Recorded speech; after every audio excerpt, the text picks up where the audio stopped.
कला संस्कृति आ संस्कारक संगम अपन कार्यक्रम मिथिला दर्शन।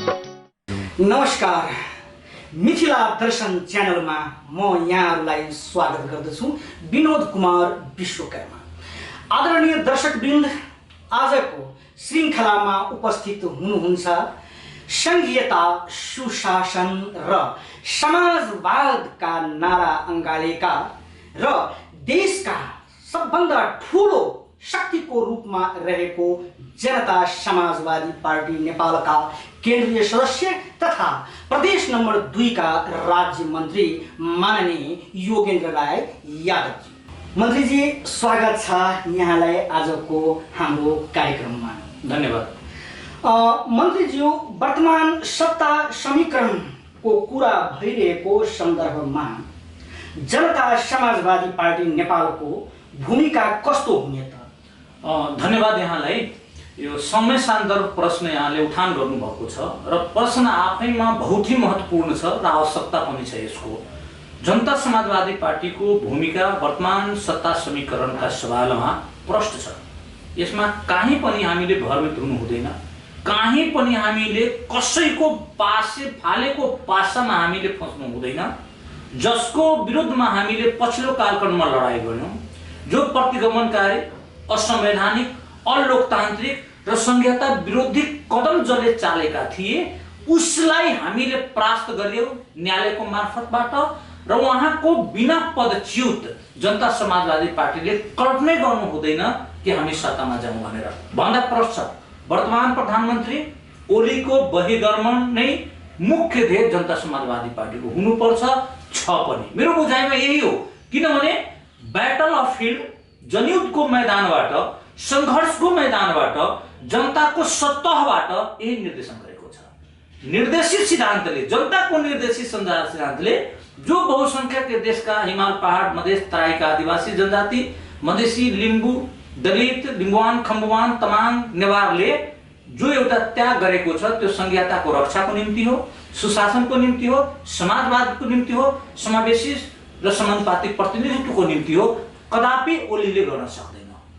ओलीले फालेको कुनै पनि वासनामा हामीले पर्नु हुँदैन। ओली त यस्ता पात्र हुन् कि उहाँले सरकार बचाउनको निम्ति यदि तपाईँ एजेन्डी लिएर जानुहुन्छ कि मलाई भगवान ल्याइदिनु भन्दा उहाँले स्वीकार गरिहाल्नुहुन्छ।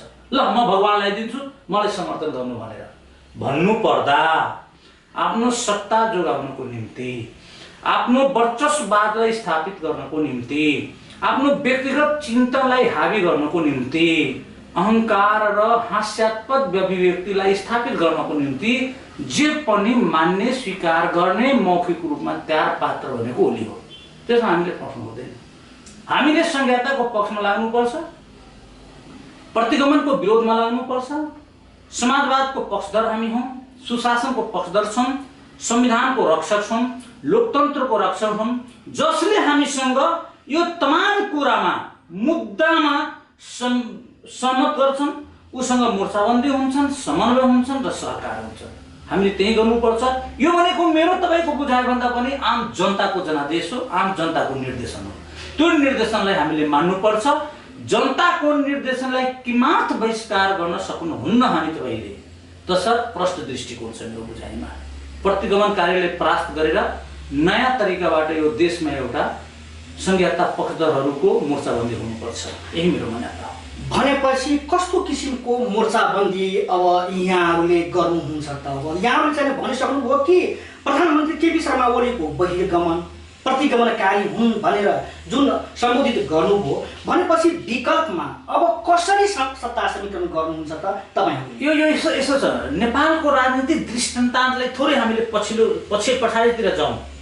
कुनै बेला केन्द्रीकृत व्यवस्था हुँदा 205 जना सांसद सदस्य हुनुहुन्थ्यो र यहाँलाई स्मरण पक्कै हुनुपर्ने, यहाँहरू जस्तो बौद्धिक व्यक्तित्वले 205 वटा मान्य सदस्य भइरहँदा प्रतिनिधि सभाका 20 वटा सिट प्राप्त राजनीतिक दल राप्रपाले बहुमत र अधिकांश सदस्य नेपाली काङ्ग्रेस तत्कालीन नेकपा एमालेको हुँदा 20 सिटी राप्रपाले जब प्रधानमन्त्री दिन सफल भए, लोकेन्द्र बहादुर चन्ददेखि लिएर सुरबहादुर थापाको हातमा नेतृत्व गए, र यो देशको प्रधानमन्त्री 20 सिटले राप्रपाले गर्न सक्यो भने जनता समाजवादी पार्टीले किन गर्न नसक्नु? जनता समाजवादी पार्टी अबको परिवर्तनको निम्ति, अबको संघीय संरचनाको संस्थागत विकासको निम्ति, समावेशी समानुपातिक प्रतिनिधित्व ग्रान्टीको निम्ति, संविधान संशोधनको निम्ति, रेशम चौधरीको रिहाईको निम्ति, लाल प्रतिवेदन सार्वजनिकरणको निम्ति, कैदी जीवन बिताइरहेका हाम्री राजनीतिक कार्यकर्ताको निशर्त रिहाईको निम्ति जनता समाजवादी पार्टीले नेतृत्व गर्न पाउनुपर्छ र यसप्रति उदार लचक नेपाली कांग्रेस र नेकपा माओवादी केन्द्रका अध्यक्ष प्रचण्ड र शेरबहादुर हुनुपर्छ। त्यसो भए तपाईको पार्टीको बटम लाइन माओवादी केन्द्र र कांग्रेससँग समीकरण गरेर सरकार निर्माण गर्ने हो त? यो जनताको जनादेश हो, जनताले निर्देशन यही गरेको छ, यस कारणले गरेको छ। अब प्रश्न उत्तर पनि हुन सक्ला, प्रति प्रश्न पनि यहाँको बीचमा आउन सक्ला कि किन न हामी केपीलाई दिने? केपीले त हाम्रो मागलाई तत्कालै टटकै दिन खोज्या हो, नगदैमा दिन खोज्या हो भन्छ। बाबा यो शब्दको भानजालमा नगदै कसरी नगदै दिन्छ? संविधान संशोधन भनेको हाम्रो बटम लाइन होइन। संविधान संशोधन भनेको ओलीले चाहेर पनि हुन सक्छन्। बिना सम्पूर्ण राजनीतिक दलको सहकारमा 2/3 बहुमत ओलीले कहाँबाट पुर्याउँछ? यो गफ होइन भने के हो? सत्यता हो र? रेशम चौधरीको रिहाईको निम्ति क्याबिनेटबाट पारित गरे पश्चात एउटा आम सहमति बन्नु पर्यो कि परेन? यो बन्दी रिहाईको निम्ति भन्नु पर्यो कि परेन? यथार्थ कुरालाई उनीले सत्ता जोगाउनको निम्ति चालेका कदमको फासमा हामीले फस्नु भएन नि, त्यो क्राफै गर्न सक्दैन। यो भनिरहँदा कसैले लाग्ला हामीले उत्तेजनाको मागका विरोधमा त होइन भने होइन, हामी यथार्थतामा वास्तविकतामा धरातलीय यथार्थमा हामीले डिबेट गर्न खोजेको हो। यो आधारविहीन तर्क र यो छलछामको अभिव्यक्तिबाट कहिलेसम्म हामी फसिराख्ने? अहिलेसम्म हामी त्यसै फस्दै आएको हो नि त। भन्नु पर्दाखेरि अहिलेको नितान्त सत्ता भनेको 2/3 बहुमत पुर्याउनको निम्ति, रेशम चौधरी लगायतकालाई रिहा गर्नको निम्ति राजनीतिक सहमति, 2/3 बहुमत, यसको आवश्यकता हो जो एक्लै ओलीले गर्न सक्यो। यसको निम्ति नेकपा माओवादी केन्द्रको पनि समर्थन हामीले चाहियो, नेपाली कांग्रेसको पनि हामीलाई समर्थन चाहियो र जसपाको अगुवाई हुनु पर्यो। मैले दुईवटा कुरा यहाँको बीचमा भन्न खोजेको, एउटा कानुनी आधारलाई सबलीकरण गर्नको निम्ति यो सबैसँग समन्वय सहकार चाहियो, दोस्रो एउटा मजबुत नेतृत्व दिनको निम्ति यहाँहरूको पनि सहमति र सहकार चाहियो जो जसपाले चाहिरहेको छ। भन्दा हामीले नेतृत्व पनि खोजिरहेका छौँ, मुद्दालाई पनि स्थापित गर्न खोजेका छौँ र बन्दी रिहाई सहित संशोधन गर्न पनि खोजिरहेका छौँ भने एक्लै ओलीले त गर्न सक्दैन। ओलीसम्म त जाबो आफ्नै पार्टीभित्र समर्थन माधव झलनाथजीको रहेनछ भने तपाईले कहाँबाट 2/3 बहुमत उसले लाएर तपाईको रिहा र संविधान संशोधन गर्ला? यो भरम होइन भनेको वास्तविकता हो। यो होलीको बेलामा हामी भाङ धतुर खाएर नसामा भङ्ग्याएर कदम चालेर ओलीको बन्न जाने हामी भन्नु हुँदैन। हामीले भन्नुपर्दा हामी अगाडि तर्कै नगरौँ भने होइन, तर्क पनि हामी गरौँ, संवाद पनि हामी गरौँ, सहकार पनि हामी गरौँ, तर सत्य तथ्य र वस्तुगत हिस्सामा अगाडि हामी जाउँ। बिना आधारको, बिना प्रश्न दृष्टिकोणको उसले फालेको पासोमा हामीले कहीँ पनि फस्नु हुँदैन। किनभने दुईटा हामीसँग हरण हुन्छ, एउटा त विचारको हरण हुन सक्छन्, दोस्रो जनताको मनोविज्ञानको विरोधमा हाम्रो कदम हुन सक्छ, कि मात्र हाम्रो निम्ति लाभदायक हुँदैन आउने दिनमा। तसर्थ प्रश्न दृष्टिकोण छ, पहिला ओलीको बहिर्गमन, त्यसपछिका मोर्चाबन्दी सहकार र समन्वय, यो हाम्रो बटम लाइन हो। यहाँले भनिसक्नुभयो कि प्रधानमन्त्री केपी शर्माको बहिर्गमनको कुरा चाहिँ गरिसक्नुभयो, तर म अलि प्रसङ्ग बदलौँ। तपाईँकै पार्टीका एक गुट ओलीको पक्षमा जाने भनेर चाहिँ यहाँ त्यो छलफल भइराखेको छ, यसमा के भन्न चाहनुहुन्छ यहाँ? देखो, म यसको धेरै पछाडि जान्न चाहन्न। पार्टी भनेको व्यक्ति विशेषको दर्शन विज्ञानले चल्दैन। पार्टीको सञ्चालन भनेको पार्टीको नीतिगत दर्शन विज्ञानले जाने हो, नीतिगत विचारबाट ड्राइभ हुने वस्तु हो। यो मेरो व्यक्तिगत स्वेच्छाकारी ढङ्गबाट सञ्चालन हुने सिस्टमै होइन राजनीति। राजनीति भनेको विशुद्ध रूपमा नीति विचार दर्शनलाई आधार मानेर संस्थागत निर्णयबाट गर्ने वस्तुबाट सञ्चालन हुने वस्तु हो यो राजनीति। भन्दाखेरि कसले के भनिरहेको छ त्योभन्दा महत्त्वपूर्ण हाम्रो आधिकारिक निर्णयबाट के हुन्छ त्यो हाम्रो लागि राम्रो उत्तम हो। र आधिकारिक निर्णय भनेको अहिलेसम्म हुन सकेको छैन।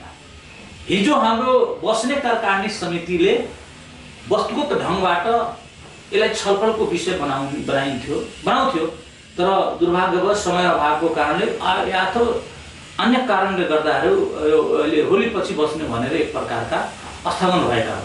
तसर्थ गुटतिर हामी धेरै नजाउँ। नेताको सामूहिक निर्णय र विधिबाट जुन निर्णय हुन्छन् त्यो सबैले पालन गर्नुपर्छ। पार्टीभन्दा माथि कोही होइन, व्यक्ति प्रधान विषय होइन, नीति प्रधान जनता समाजवादी पार्टी हो। नीति प्रधान विषयलाई जसले स्वीकार गर्दैन उसलाई क्षम्य हुँदैन आउने दिनमा, सिद्धा गफ हो। यो मेरो भन्दा पनि आम जनमानसको बुझाइ हो। र म के बुझ्छु भने पदाधिकारी हाम्रो 5 जना हुनुहुन्छ, माननीय डाक्टर बाबुराम भट्टराई, माननीय मोहन ठाकुर, माननीय उपेन्द्र यादव, माननीय अशोक राई, माननीय राजेन्द्र महतो। यहाँहरूको बीचका एकरूपताले कार्यकारिणी समितिमा छलफल हुँदै निर्णय हुन्छन्। अन्ततः अनुमोदन भनेको केन्द्रीय कार्य समितिबाट हुन्छ। र यो कार्यकारिणी उहाँको 5 शीर्ष नेतृत्व पछिका विकसित एजेन्डाले कार्यकारिणी समितिमा छलफलको विषय बन्छन् र त्यो कार्यकारिणी समितिबाट छलफल हुँदै केन्द्रीय कार्य समितिमा अनुमोदन हुन्छन्। यो भनेको हाम्रो सिस्टमेटिक सञ्चालनका विषय हुन्। यसलाई कसैले भताभुङ गरेर आफू खुसी जताभाइ जे गरिदियो भने त्यो भनेको दीर्घकालीन हितको लागि होइन। र जे जति कुराहरू तपाईँ सुन्नुहुन्छ फलानुसँग संवाद, फलानु कार्यदल, यो भनेको व्यक्ति विशेषको अग्रसरतामा बनेको हो, संस्थागत निर्णयबाट बनेको कुरो होइन। भनेपछि होली पछाडि केही न केही डिसिजन निस्किन्छ तपाईँहरूको पार्टीबाट कि कसलाई अब कुन समीकरणमा हाम्रो पार्टी जाने, कुन समीकरणमा हाम्रो पार्टी जानु हुँदैन भनेपछि त्यो होली पछाडि के एकदम डिसिजन हुन्छ? एकदमै आवश्यकता छ। होली पछिका बस्ने कार्यकारिणी समितिले समसामयिक राजनीति, सङ्गठनात्मक समायोजन, त्यसपछिका सङ्गठनात्मक सुदृढीकरण, यी 3टा विषयमा त अनिवार्य हो छलफल गर्नुपर्ने। यो 3टी आजको नितान्त आवश्यकता हो। म त भन्छु आज भोलिमा हुनुपर्ने कुरा थियो, तथापि 2टा दलको बीचमा नै एकता भएको हो। यहाँलाई म के भन्छु भने 2टा पक्ष बीचको एकता हो। एकता भनेको विचारको एकता हो, सङ्गठनको एकता हो, नेतृत्वको एकता हो। नेतृत्व, विचार, सङ्गठन, यो 3टाको एकताले न जनता समाजवादी पार्टीको मूर्त रूप आउने हो। पूर्वका समाजवादी पार्टीका नेतृत्वकर्ता माननीय उपेन्द्र यादव, पूर्वका राजपाका नेतृत्वकर्ता माननीय मोहन ठाकुर, अरू को हो होइन भन्ने कुरा हामीलाई या कसैले धेरै चर्चा र विषयको वस्तु होइन। हामी एउटा नेतृत्वता कार्यकारिणी अध्यक्ष मण्डलको पनि अध्यक्ष माननीय मोहन ठाकुर, यता समाजवादी पार्टीको अध्यक्ष उपेन्द्र यादव। उहाँ 2 बीचको वैचारिक एकता, उहाँ 2 बीचको सङ्गठनात्मक एकता, उहाँ 2 बीचको नेतृत्वको एकता जसपा हो। यो 2 जना बीचको आधिकारिकता जनता समाजवादी पार्टीका आधिकारिकता हुन्, जो प्रचलनमा पनि आइसकेको छ। प्रचलनमा 2 अध्यक्षको हस्ताक्षरले अहिले कार्य सम्पादन भइरहेको छ। विज्ञप्तिदेखि लिएर विभिन्न निर्णयहरूमा यहाँहरूको अग्रसरतामा, आधिकारिकतामा काम हुँदै भइरहेको बेला यो 2 बीचको एकता भनेको हाम्रो निम्ति, तथापि यसका पछाडि अरू नेताहरू पनि छन्, तर आधिकारिक पात्र भनेको हस्ताक्षरकर्ता यी 2 पात्र हुन्। यी 2 पात्रको समग्र मत एकताबाट केही न केही गर्दा राम्रो हुन्थ्यो। त्यो कार्यदल निर्माणको पक्ष किन नहोस्, वार्ता बहसकै कुरा किन नहोस्, अग्रसरताकै कुरा किन नहोस्, या कुनै अभियानको नेतृत्वकै कुरा किन नहोस्, यो 2 जना बीचको एकता र वैचारिक अवधताले जसपाको ठोस निर्माणको आधार बन्छ, आधारशिलाको निर्माण हुन्छ, आधार जग निर्माण हुन्छ। यदि जग निर्माण गर्नु छ भने वैचारिक एकता, संगठनात्मक एकता और नेतृत्वका एकताका बीचमा समन्वयता हुनुपर्छ, सहकार हुनुपर्छ, मत एकता हुनुपर्छ, कार्यगत एकता हुनुपर्छ। यो कुराहरू अहिलेको अनिवार्यता हो। यो हामी हेर्न चाहेको। अस्ति बनेको कार्यदलप्रति कुनै पनि जनता हृदयले खुस छैन।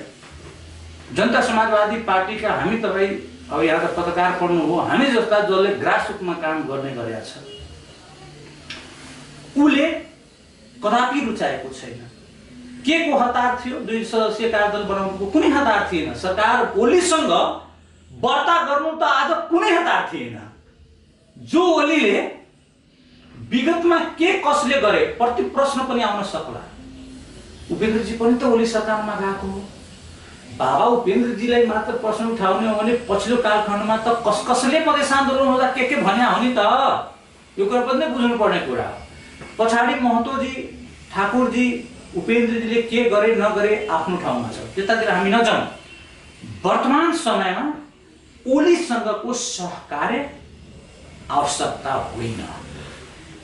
ओलीको बहिर्गमन पदच्युत हाम्रो निम्ति अभियानको विषय हो र उसीसँग वार्ता र संवाद गर्नुको निम्ति यतिको हतार, यतिको बेचैनी, बिना समन्वय, बिना विश्वास, बिना आधिकारिक निर्णय, बिना छलफल 2 सदस्यीय 1 सदस्यीय व्यक्ति विशेषको आधारमा पठाएर एकताको मूलभूत आधारलाई खलबलाउने कुरालाई आम जनता समाजवादी पार्टीका कर्ताहरूले, कर्ता मैले भनेको नेताहरू होइन, कर्ताहरू, श्रमिक, हामी जनता समाजवादी पार्टीका श्रमिक कार्यकर्ता हौँ, श्रम गर्छौँ, जनताको सेवा हामी गर्छौँ।